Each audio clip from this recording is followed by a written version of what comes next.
It is your Classic Metal Show right here on the ClassicMetalShow.com. And that, of course, that's Bad English with Forget Me Not. And thumping out the bass line there was the guy that we're going to speak to now. And he's also now currently the bassist of Styx. It is Ricky Phillips. Ricky, how are you, man? Hey, Chris, great to talk to you. Thanks, nice to be here. And wow, Forget Me Not. That's a thunderous little bass track on that one. That was our first opening release as a single. Sure. And rather than go with like a poppy ballad or something, we went with something thunderous, which I was always proud of. Sure. And what's cool about that song, probably more than anything on that record, is it really does have a really, really deep bass sound, or a bass line to it. I mean, it's the one place where the bass, in a lot of places actually stood out. I was always a four-string bass guy, and when I joined that band, back working with Jonathan Cain again, and a lot of songs that are written on keyboards, I started playing five strings so I could go to the low B's and C's and D's that a keyboard player is able to do with his left hand. And there we go, first single. That was a good testing ground. Sure. Well, Ricky, you're spending your days currently out on the road with Styx, and that's certainly not a bad place to be. Talk a little bit about a guy like yourself that is a career musician that has been in several projects. Do you ever feel like you're not a vagabond and you're at home? I mean, you've been with Styx now a while, but you've been in several projects.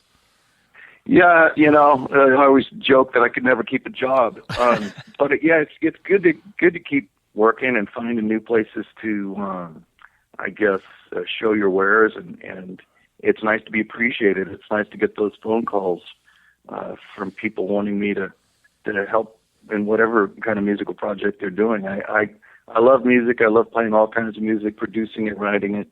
And when I got the phone call from Tommy Shaw to join Styx all these years back now, it was not anything it was not an obvious. It was nothing in my career has really been an obvious. The day I got a call from David Coverdale asking if I would do a record with him and Jimmy Page. Actually, he called me initially. It wasn't even to do the record. He called me because they were going to woodshed the material, and he wanted to know if I would help them go through all the material.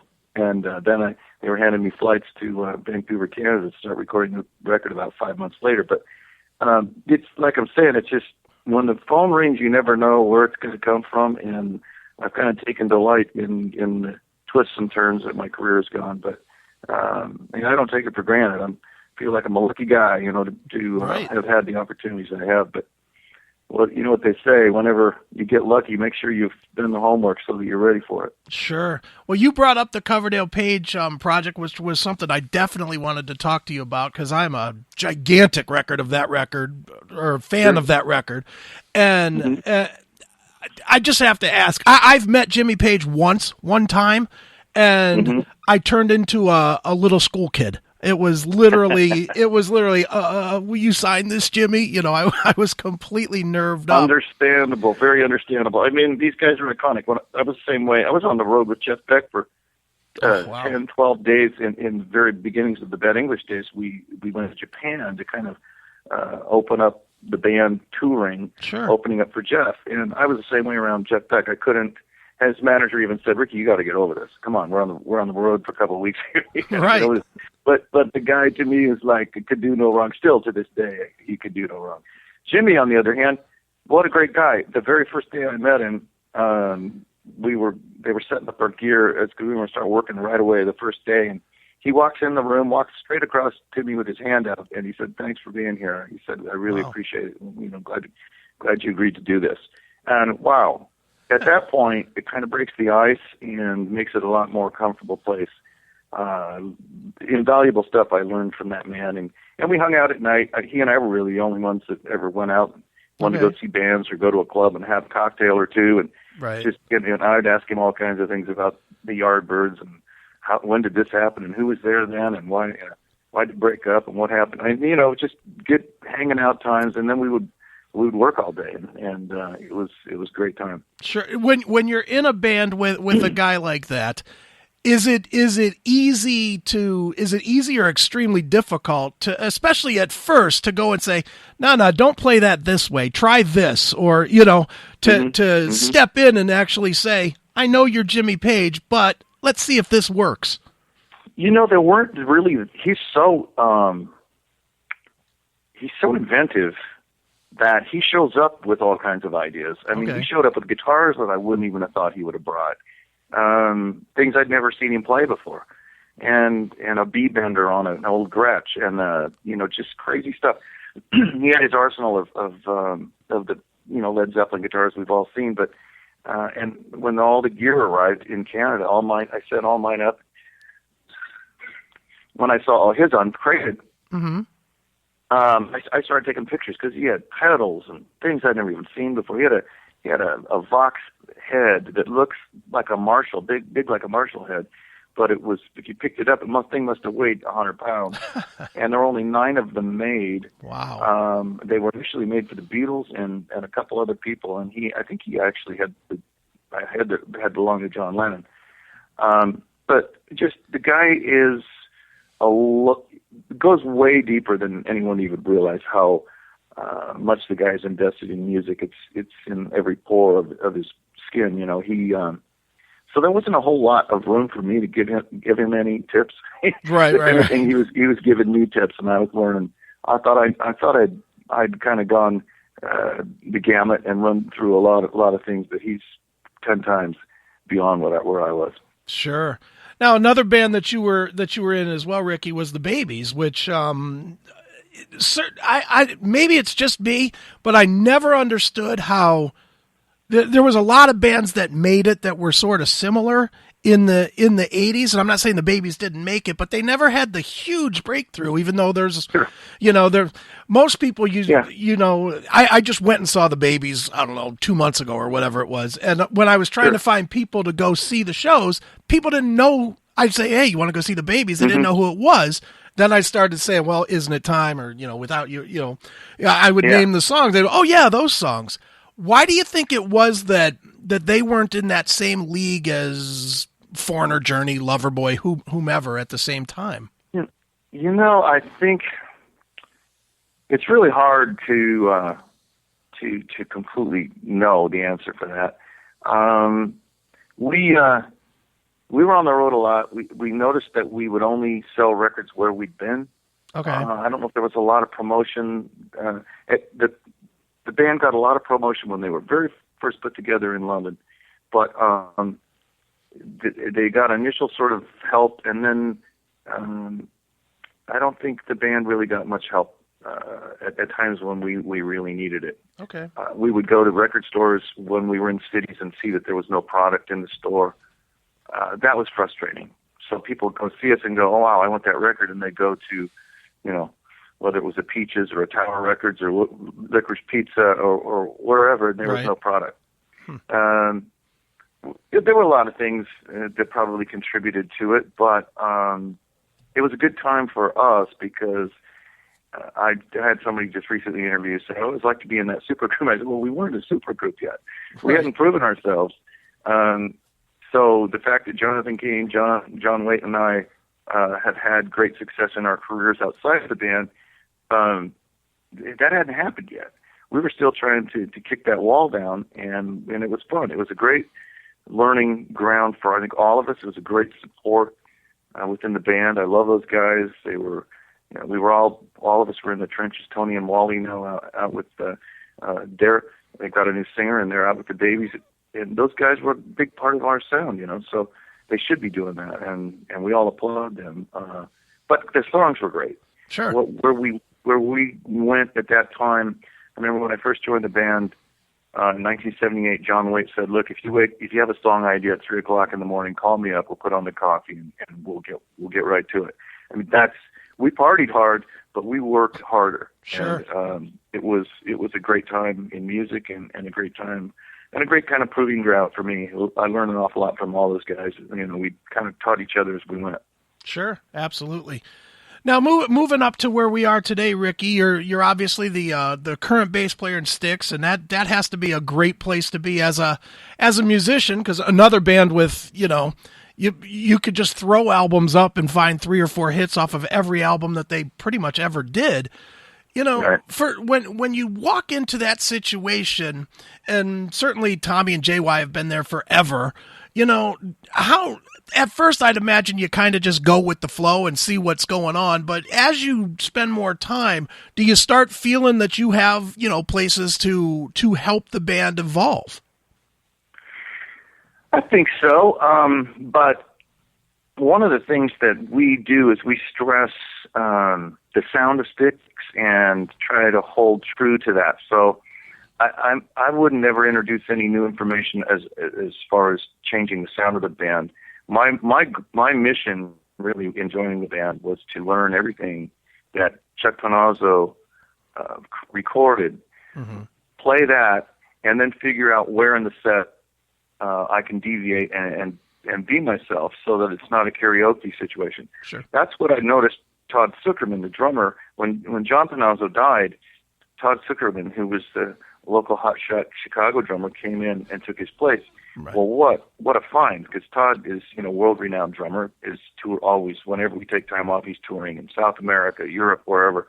And Todd found a way to make all the Styx, the catalog, his own. It sounds like Todd was the guy that was there, that did it originally. And I thought, I got to figure out how to do that, because he did it seamlessly.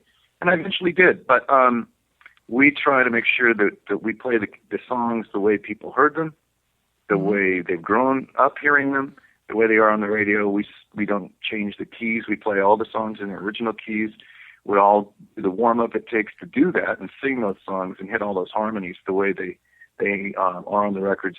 We warm up face to face before we go out on stage and do it live. And so there's great care in presenting the catalog the way everyone's heard it and preserving that. But then again, that said, there's plenty of room for me to stretch out. People who see me playing all these other bands or want to see Ricky Phillips play bass, you're going to see that. Sure. I get to tear it up in several places during the night, and it's a format that I wasn't sure at first, but I've found a way to really I love playing that. So every night I look forward to going on stage. It's a blast, and I don't have to karaoke it. I have plenty of room to show and stretch out and do what I do. Excellent. Now, certainly the music business itself has changed, and in the past, you toured to promote a product, and that's just not how it is anymore. Now You're so right. You just tour, and if you happen to have a product, well, that's something that sits next to the hats and the shirts on the, at the merch table, really. Yeah. Right. Do you? Yeah, it has changed. It's a completely different thing. We used to tour. We'd go in, record a record, and then we'd spend the next year touring it, or maybe the next 2, depending on how big your record was, and then go back in, do the process again. And now it is the touring business for those who have the luxury of having the catalog. Sure. To tour, and so it is a bit. It's switcheroo there. Sure.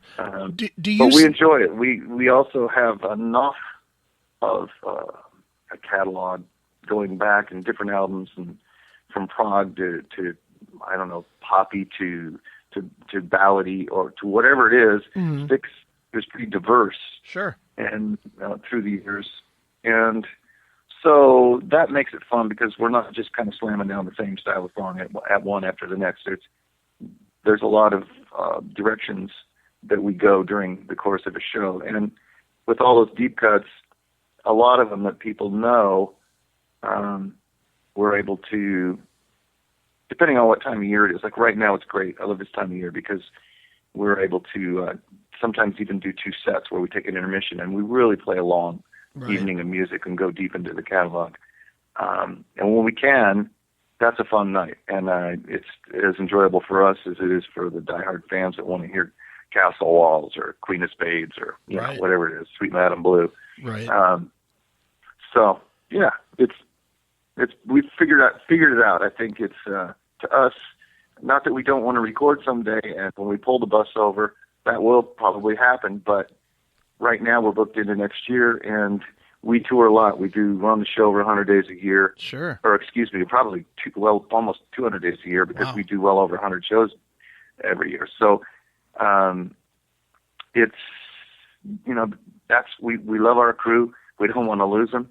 We like playing, and we made an agreement over 10 years ago that we would tour year round, and when we needed to take a few breaks, a week or two off, we would do it. Okay. But that way we keep our crew and our guys that have been there, and they're really so helpful. Our crew allows us to sound as good as we do every night. It's really, they set the table, and we just get to go in and have the feast after that because they really, really do a great job for us. Sure. Now, do you see, and let me explain this before you answer it, do you see a difference in the audience now because of the way that things have switched from product-based to, heritage-based more or less? And what I mean by that is, in the old days, if you had a single that was on the radio, people may not have been that into the band, but were there because they were into the song or the two songs on the record. Now, Sure. I have to imagine that the people that are coming are only people that have 10 Styx albums or at least know 20 Styx songs. You see what I mean? Is there? Yeah, it is different because I just had to flash on when the one time in my career we had the song "When I See You Smile," the Bad English song. Sure. We'd been touring, and we'd be touring off of "Forget Me Not" was the first single, and so you got a heavy track, and then you go straight to this pop ballad, and all of a sudden now we've got 11, 12, 13-year-old little girls up front, Right. winking at the band. It was almost like, oh my God, stop doing that. It's not right. But it's like this whole change of the crowd changed immensely. Sure. And as soon as you said that, that's what I reflected on. It does change. People do come. They attach themselves to a song and they want to come and see the band. And it's the ones who attach themselves to multiple songs and become the diehard fans. And I think what you're kind of alluding to is the fact that we are able to do this because those have stacked up. And now, as you said, people have 10 records in their collection, Styx records, and or at least 2 or 3. Right. Let's even just say that. Most people seem to have at least 2 or 3. Okay. And the band was the first band to have, was it 3 or 4 triple platinum records? There's been several since. Right. But the first band to have that kind of success. And it's that luxury that we have are able to do what we do. Excellent. Well, Ricky, obviously you are on tour with Styx. Doesn't seem like that tour ever ends. You did mention that there's a possibility of actually doing some recording. What does the future hold for Styx? Moving into 2017. Man, I wish I knew because I get asked that all the time. Really, the answer, the way I see it, is to do a Styx record. One of the things I like to get across so that people don't think we don't care. We do care, but it would take stopping touring. Mm-hmm. And as I explained, we do have a crew that needs to be fed. So how do we do that? Right. So we have to figure that out. Right now, we are booked well into next year. Okay. At some point, we will have to stop touring for a period of time. We can't just throw out a Styx record. If we're going to do this, it's got to live up to a past catalog that is pretty beefy, and so we've got to do it right. And that's the reason for the test of time here. We need to figure out how to do that. There's conversations that come up from time to time. I think we'd all love to do it. It's just not right now, but. I swear that at some point it'll have to happen. Excellent. Well, Ricky, as a tradition on the show, we always let the artist pick a closing track. If you want to pick something from Styx or Bad English or the Babys or anything you'd like to play, and maybe tell us a quick story about the song. You know what? This is a crazy one. No one would expect this. All right. There's a song on the second Bad English record that I wrote with John Waite, actually, called Time Stood Still. Okay. Which, when we wrote it, I had done a little sort of flamenco-ish guitar part at the beginning and played some interesting kind of chordal things. Well, Neil Schon grabbed that and ran with it. And he does this prelude to that song. Just beautiful acoustic guitar playing. It's a treat as much as the song is. The song, actually, we kind of broke up during the making of that record, so it was never really released fully in the United States. But that song, Time Stood Still, became a hit in Europe, and I'll choose that one. All right, well, let's check it out right now. It is Bad English with Time Stood Still right here on your Classic Metal Show.